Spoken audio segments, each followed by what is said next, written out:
Chapitre 5, le livre de soi. On continue notre analyse avec ce chapitre-ci, appelé La fuite. Donc, ça va être un chapitre d'une longueur moyenne.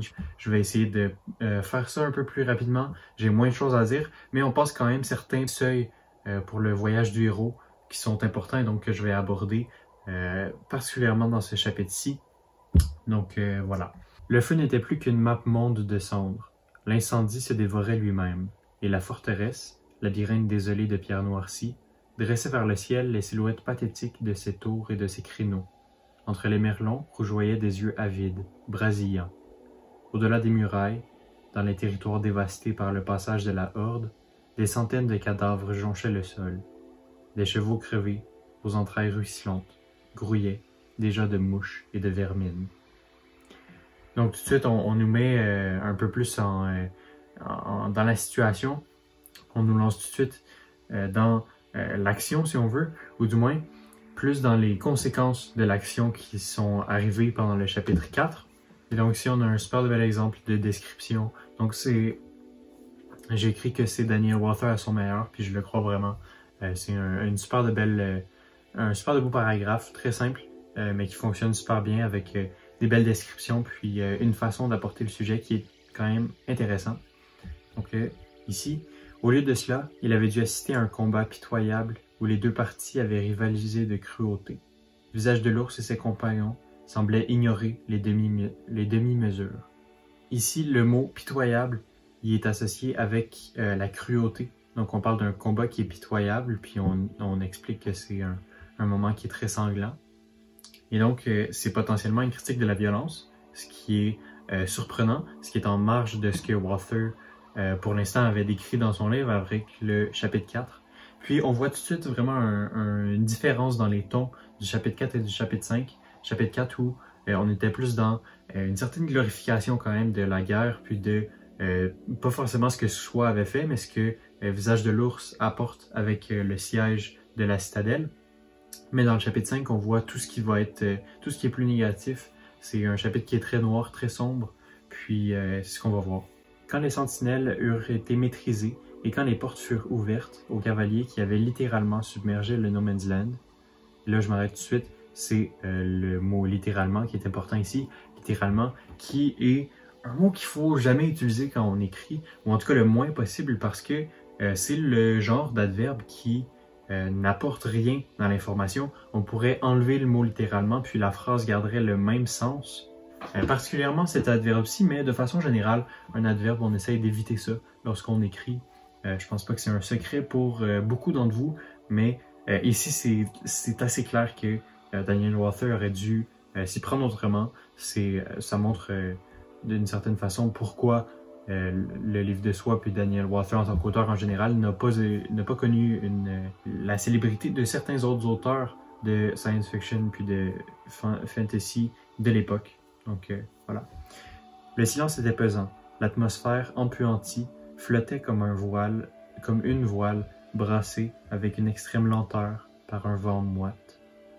Donc ici on met encore on met en place un décor puis une atmosphère. Puis ça fonctionne assez bien avec ces quelques phrases-là pour un tout petit paragraphe. Soi trouvait qu'il ressemblait de moins en moins à une bête. La victoire l'avait rendu plus humain. À présent que le massacre était terminé, il paraissait mélancolique, presque honteux. Et là ici, je vous ai pas mis en contexte, mais Soi parle de visage de l'ours. Donc il ressemble moins à une bête, c'est quand même très intéressant parce que ça nous montre que à mesure qu'il découvre Visage de l'ours, à mesure qu'il se lie d'amitié avec lui, ou en tout cas que le rapport si on veut, il y a un certain rapport de force ici, là, je pense que Visage de l'ours, ça demeure un certain mentor d'une certaine façon.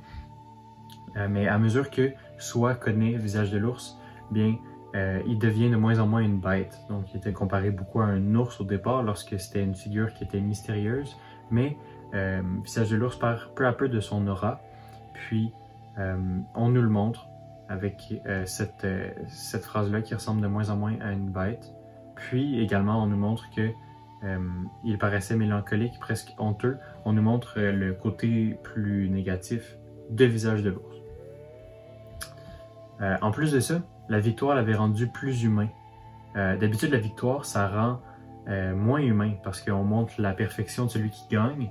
Donc, soudainement, si quelqu'un est parfait, ben, il a l'air moins humain, évidemment, puisque l'humanité se retrouve dans les erreurs, dans les défauts de quelqu'un. En tout cas, très souvent, c'est comme ça qu'on perçoit le mot l'humanité. Et l'humain se retrouve dans les défauts de chacun, c'est ce que j'écris. C'est le cas ici, puisque malgré la victoire, le visage de l'ours est mélancolique et honteux, indiquant un certain regret d'avoir causé autant de malheur. La violence n'est pas encouragée dans ce roman, comme dans beaucoup de romans de dark fantasy. Et donc, c'est pour ça qu'en quelques phrases, ça aussi, c'est un passage qui est intéressant. « Tu as vieilli, Soi, et c'est bien normal. » Donc ça, c'est le visage de l'ours qui dit ça, et ça montre l'évolution psychologique de Soi, qui vieillit alors qu'il voit l'horreur de la guerre, alors qu'il expérimente de nouvelles choses. Et là, on va pas mal plus loin. C'est une scène qui est assez brusque, où Visage de l'ours et Soi découvrent des gens qui font partie de l'armée de Visage de l'ours, qui sont en train de violer et voler les gens qui se retrouvaient dans la citadelle. Puis Visage de l'ours et Soi sont tous deux assez dégoûtés par la situation, mais selon les dires des gens qui font ça, c'est les lois de la guerre. Et donc, on nous décrit quand même avec pas mal de violence une situation qui est déplorable. Donc, je passe vraiment beaucoup de mots, là, mais c'est juste parce que c'est assez sombre, puis c'est pas nécessaire d'en parler, il n'y a pas tant d'analyses intéressantes à faire là-dedans. Mais ici, il y a quand même de quoi de particulier. Et l'odeur de la mort était sur toute chose, et le fleuve de limon rouge balaya toute chose hors du temps. Donc c'est ce dont je parlais là, à l'instant. Donc c'est vraiment une représentation assez claire des conséquences du choix de Soi, puis du mal qu'il cause avec la guerre dont il est à l'origine, d'une certaine façon. Et donc le fleuve de limon rouge, évidemment, c'est une métaphore assez claire, le fleuve de limon rouge qui balaye toutes les choses hors du temps. Donc la violence qui sévit. Soi se dit qu'il avait passé toute sa première jeunesse sans voir le moindre cadavre, mais qu'en quelques brèves journées, il s'était rassasié de violence et d'horreur jusqu'à la nausée. Sa mémoire ne charriait plus que des visions infernales, des images obsédantes, qui s'accrochaient à ses cellules nerveuses comme autant de parasites acharnés.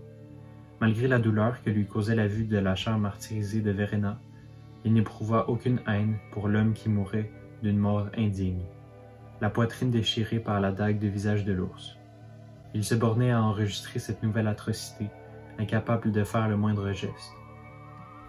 Donc ça, dans la mise en contexte que je vous ai expliqué tout à l'heure, j'avais pas expliqué, mais les gens qui font partie de l'armée de Visage de l'ours et qui commettent les viols se rendent justement à la maison close, dans laquelle Soi était allé il y a quelques chapitres. Je pense que c'était dans le chapitre 3.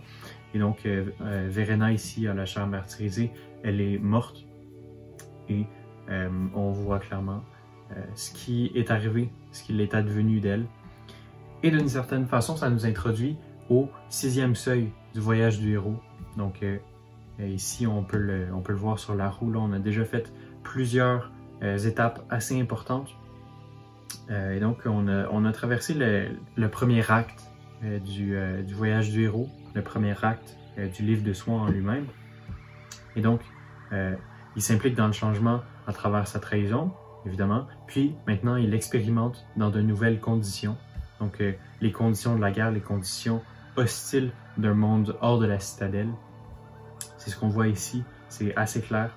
Le hetman arborait une mine sombre. Des pensées moroses ne cessaient de le harceler, si bien qu'il trouvait à la victoire un goût de plus en plus amer. La narration elle nous amène de plus en plus dans la psychologie des Visages de l'ours, ce qui est une chose qu'on ne voyait vraiment pas tout à l'heure, alors que Visage de l'ours, qui est appelé le hetman ici en passant, alors que Visage de l'ours était un personnage mystérieux auparavant, à mesure que Soi est à ses côtés, on nous donne de plus en plus d'informations sur lui, sur sa pensée même. Donc ici, la narration vraiment elle tourne du côté de ce qu'il pense. Et donc c'est un moment assez important. Le hetman d'ailleurs, je pense pas que c'est quelque chose que j'avais expliqué avant, mais le hetman c'est juste un mot pour parler du chef de guerre en Lituanie. Donc c'est un titre de noblesse d'une certaine façon, et un titre de guerre plutôt, d'une époque passée, là, donc de la Lituanie du 19e siècle, si je ne me trompe pas. Mais enfin, c'est un ancien titre qui est réutilisé ici, à bon escient. Donc le hetman, c'est quand même un mot intéressant.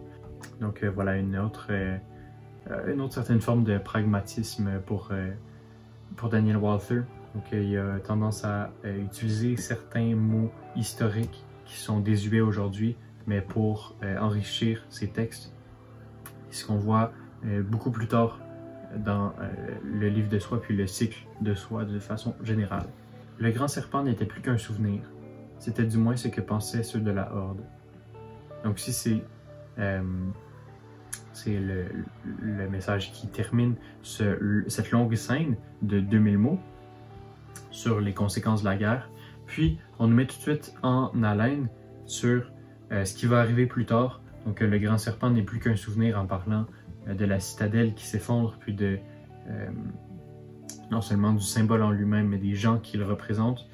Et on dit que il n'est plus qu'un souvenir, mais c'est du moins ce que pensent ceux de la Horde de Visage de l'Ours. Et donc, on nous donne un indice sur potentiellement ce qui pourrait arriver plus tard. On nous met en haleine sur ce qui va suivre. Donc voilà, 1955 mots, c'est une longue scène, mais je pense qu'il y avait quand même beaucoup d'informations là-dedans, beaucoup de choses à décortiquer.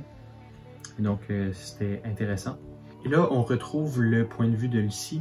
Lucie qui s'est faite kidnapper d'une certaine façon et qui va être utilisée comme levier pour quelqu'un afin de nourrir sa colère contre le hetman, puis de se venger contre lui suite à un différend de guerre. Donc c'est ce qu'on va voir. La cagoule fut ôtée par une main brutale et les coups du poignard du soleil matinal arrachèrent un cri de douleur à la jeune captive. Lucie ferma les paupières et les tint serrées comme si elle craignait d'être définitivement aveuglée par les impitoyables assauts de lumière. Donc ici, en fait, voilà, on nous met en contexte un peu, on nous explique que Leaf, qui est un personnage, je pense, nouvellement introduit, je pense pas qu'on nous en ait parlé déjà, mais il y a une dent contre le hetman parce qu'il a tué l'un de ses amis. Et donc, il veut se venger contre lui en kidnappant Lucie, parce qu'il sait que Lucie est recherchée par Visage de l'Ours et Soi, évidemment. Et donc, voilà, elle est kidnappée, puis c'est pas des conditions super. Elle a une cagoule, puis les mains liées, évidemment, les jambes aussi. Et là, la cagoule est retirée, mais ce qu'on nous décrit, puis ce sur quoi Daniel Walther met de l'emphase, c'est sur les coups de poignard du soleil. Donc, c'est la seule chose auquel il a pensé. Je trouve ça assez curieux. Pourquoi est-ce qu'on met le focus sur la lumière du soleil? Pourquoi est-ce que c'est ça qui serait le souci le plus pressant de Lucie, alors qu'elle est kidnappée, alors qu'elle a une cagoule, puis il y a ces deux hommes qui semblent vouloir soutirer quelque chose d'elle. Donc, selon moi, c'est assez irréaliste de donner cette information-là, alors qu'elle a tellement d'autres soucis que le soleil pour la préoccuper à ce moment-là. Tu veux réellement te mesurer à lui, Leaf, en parlant de Visage de l'Ours? Tu ne crois pas que nous ferions mieux de lui ramener cette fille? Il l'a promise à son jeune chien. Je t'assure que... Cesse de trembler dans ta culotte, pauvre fou. Le hetman a poignardé notre ami Verne et l'a laissé crever à ses pieds sans le moindre mot de regret. Les dieux seuls savent jusqu'où il voudra aller à présent.